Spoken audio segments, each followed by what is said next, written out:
किसी को जोड़ने के लिए आप सोने की कड़ियाँ बने, किसी को जगाने के लिए आप अलार्म की घड़ियाँ बने। सिर्फ अपने को सजाना जीवन नहीं है, किसी को सजाने के लिए आप मोतियों की लड़ियाँ बने। निरंजन भाई, आपकी फिक्र है घर में मुझे आदर क्यों नहीं मिलता। यह सत्य है, दूसरों को अपनत्व और प्रेम देने से या दूसरों के लिए कुछ कर गुजरने से यहाँ कोई दुखी नहीं होता, किंतु अपनत्व या प्रेम के पीछे रही हुई अपेक्षा जब टूटती है तब दुख अवश्य मिलता है। आपकी अंतर्वेदना का कारण भी यही है। आपके मन मस्तिष्क में दिन रात एक ही बात चक्कर काट रही है कि मैंने अपने परिवार को जब इतने प्रेम से पाला है तो बदले में आज मुझे अनादर क्यों मिल रहा है। बच्चों का जीवन बनाने के लिए मैंने इतनी मेहनत की है तो आज उनको भी मेरे मान सम्मान का ख्याल अवश्य रखना चाहिए।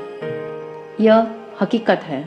बुद्धि का जवाब बुद्धि से न मिले तो मनुष्य दुखी नहीं होता, किंतु जब अपनत्व का जवाब अपनत्व से नहीं मिलता तब उसे दुख अवश्य होता है। इस प्रकार अपेक्षाएं टूटने के कारण आज हर घर में माता पिता दुखी है, हताश है। इसलिए नहीं क्योंकि उन्हें समय पर खाना नहीं मिलता, सुविधाएं नहीं मिल रही, बल्कि अनुकूलताएं तो सर्वथा सारी हैं, किंतु उनका कोई आदर नहीं करता। इसलिए उनके आत्मसम्मान को ठेस पहुंचती है। न उनके समीप बैठने के लिए किसी के पास समय है और न ही कोई उनसे सलाह मशविरा करता है। आज आपको भी अपने परिवार से ऐसे रूखे व्यवहार की अपेक्षा नहीं थी, क्योंकि उनकी हर अपेक्षा की पूर्ति का आपने बड़े प्यार से ख्याल रखा था। अब दुखी होकर आप सोच रहे हो, जब इन्हें मेरी कद्र नहीं है तो मुझे भी इनकी कोई जरूरत नहीं है। ऐसी सोच ने समस्या को खूब जटिल बना दिया है। यह स्वाभाविक है।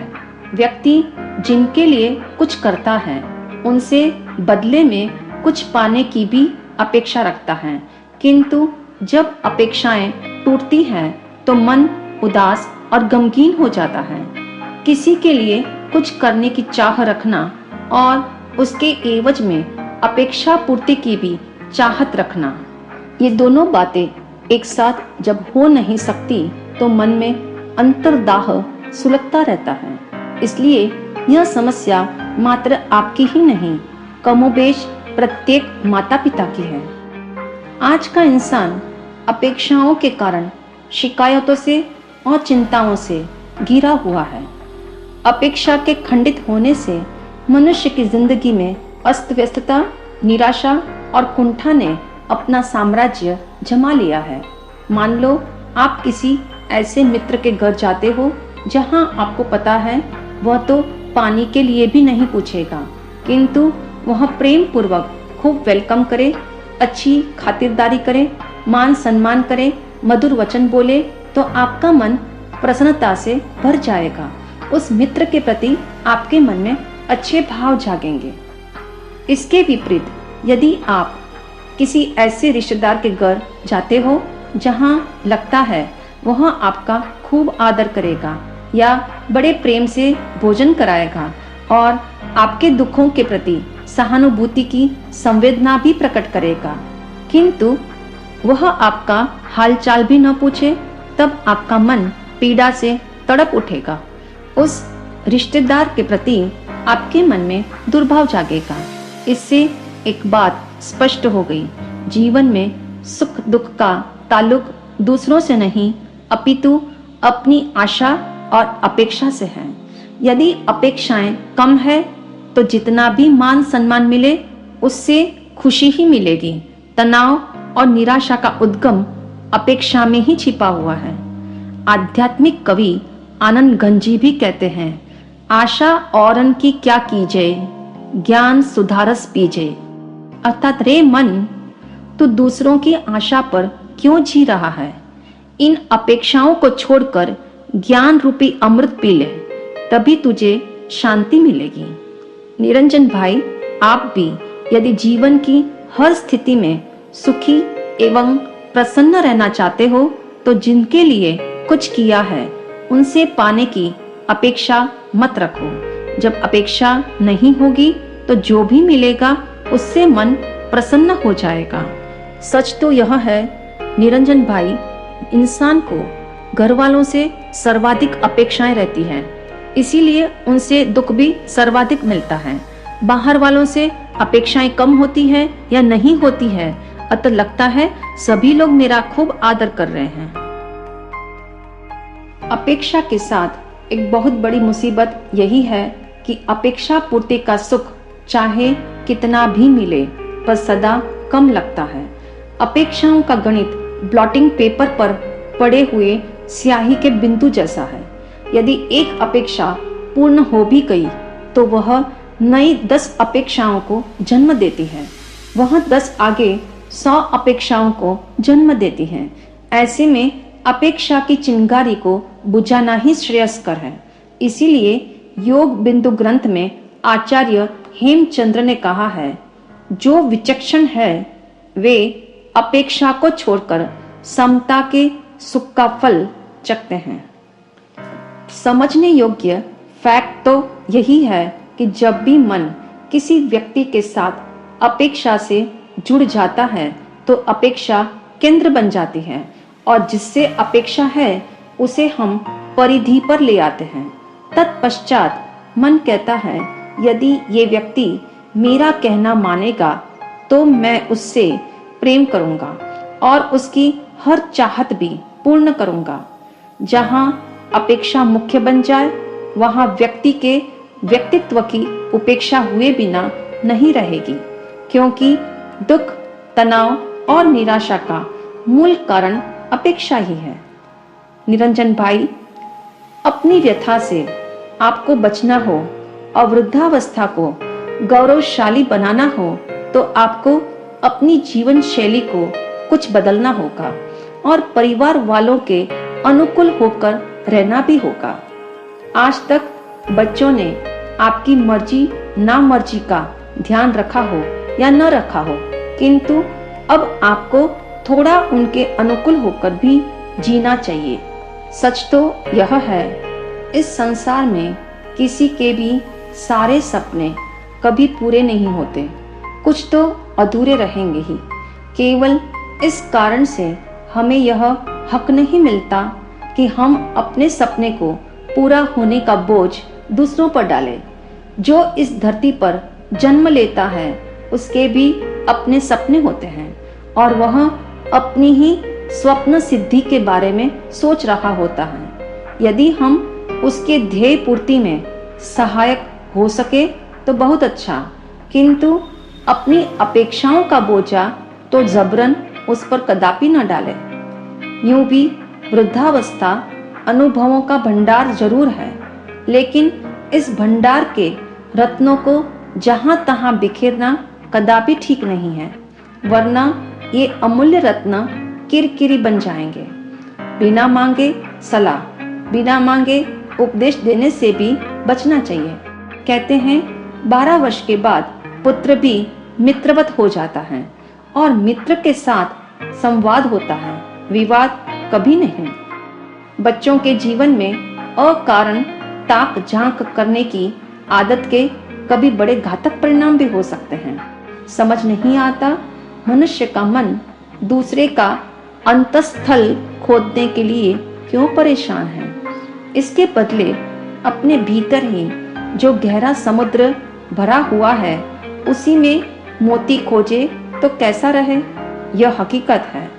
अक्सर बूढ़े आदमी को अपने अनुभव सभी को सुनाने में बड़ा सुख मिलता है, किंतु सुनने वाले की भी इच्छा का ध्यान रखना होगा। अगर कोई हमारे पास बैठकर अपने दिल की बातें करना चाहता हो तो उसे वैसा मौका जरूर दे, लेकिन किसी की वैसी इच्छा न हो तो जबरदस्ती उसके दिल का हाल जानने की कोशिश भी नहीं करनी चाहिए। हर व्यक्ति को अपने ढंग से जीने का अधिकार है। उन पर आक्रमण क्यों करें? पुष्प जैसे स्वयं खिलता है और खाद पानी की अनुकूलता देना माली का काम है, ऐसे ही बच्चों को स्वयं प्रस्फुटित होने दे, किसी को बाध्य न करें। बीच बीच में हमें अपने संबंधों का मुआयना कर लेना चाहिए और कोई भी संबंध चाहे कितनी ही नजदीकी का क्यों न हो, उसके प्रति जागृत रहना चाहिए। सुकरात के जीवन का सत्य प्रसंग है। कहा जाता है सुकरात हमेशा लोगों के बीच घूमा करते थे। उनकी मुलाकात एक वृद्ध से हुई। सुकरात ने उनसे बातें करना प्रारंभ किया। सारी बातें सुनकर सुकरात ने उनसे पूछा, आपका आज तक का दीर्घ जीवन तो सफल और सार्थक सिद्ध हुआ दिखता है, लेकिन अब वृद्धावस्था में क्या हाल है? वृद्ध सज्जन ने जवाब दिया, देखिए, मैंने पूरी जिंदगी मेहनत करके जो कुछ धन और नाम कमाया, वह सारा बच्चों को सौंप दिया। अब बच्चे जहाँ बिठाते हैं बैठता हूँ, जो खिलाते हैं वह खाता हूँ और उनके बच्चों के साथ मैं मस्ती से खेलता हूँ। बच्चों के किसी भी काम में मैं बाधा नहीं डालता। उनकी गलती भी हो तो मैं चुप रहता हूँ और जब वे सलाह मांगते हैं तभी सलाह देता हूँ। इसके बाद उन्होंने मेरी सलाह मानी या नहीं मानी, इसकी फिक्र मैं नहीं करता हूँ। वे अपनी गलती दोहराएं तब भी टोकता नहीं हूँ और सलाह फिर से मांगे तो अपनी सलाह दोहराने से थकता भी नहीं हूँ। वृद्ध सज्जन की बात सुनकर सुकरात खुश होकर बोले, आपका बहुत बहुत धन्यवाद, क्योंकि बुढ़ापे में कैसे जीना इसकी कला आपको सध गई है। निरंजन भाई, बुढ़ापे में ये सब तभी हो सकेगा जब पहले से किसी ने अच्छी आदतें बनाई हो। जीवन एक उत्सव है, इसे योग्य ढंग से जीकर सार्थक करना चाहिए। इसके लिए सबसे जरूरी है अपेक्षा से मुक्ति, क्योंकि मनुष्य के जीवन को सबसे अधिक दुखदायी बनाने वाली है तो उसकी अपेक्षाएं। जहाँ संबंध है वहाँ अपेक्षा होना स्वाभाविक है, लेकिन अपेक्षा भंग होना भी उतना ही स्वाभाविक है। अगर दुख की जड़ें काटनी है तो आपसी संबंधों में अपेक्षाओं को जितना हो सके कम करना होगा। अपेक्षाओं को निर्मूल करना तो मानव के लिए शायद संभव ना हो, लेकिन उन्हें न्यूनतम करने की आदत जरूर डालनी होगी। वैसे भी अपेक्षाएं पुण्य से पूर्ण होती हैं। जब अपेक्षाएं पूर्ण नहीं होती हो तो अपने पुण्य की कमी जानकर पुण्य उपार्जन करने में लग जाना चाहिए। हमारे हृदय में सबके लिए मंगल कामना हो, किसी के लिए कटु और न्यून भाव ना हो। सांस सांस में हर क्षण एक ही ध्वनि गूंजती रहे, सबका कल्याण हो, सबका मंगल हो, सबको आरोग्य मिले। इस प्रकार अपने हृदय में भी ऐसा निरपेक्ष प्रेम प्रकट करें। सांप जैसे अपनी कैंचुली उतारकर फेंक देता है और स्वयं मुक्त हो जाता है, उसी भांति निरंजन भाई अपनी आकांक्षाओं को और अपेक्षाओं को समझबूझकर फेंक दीजिए। फिर जीवन में किसी तरह का दुख नहीं होगा। बस ऐसी समझ हम हासिल कर ले तो जीवन में कांटों की जगह फूल निश्चित रूप से खिल जाएंगे।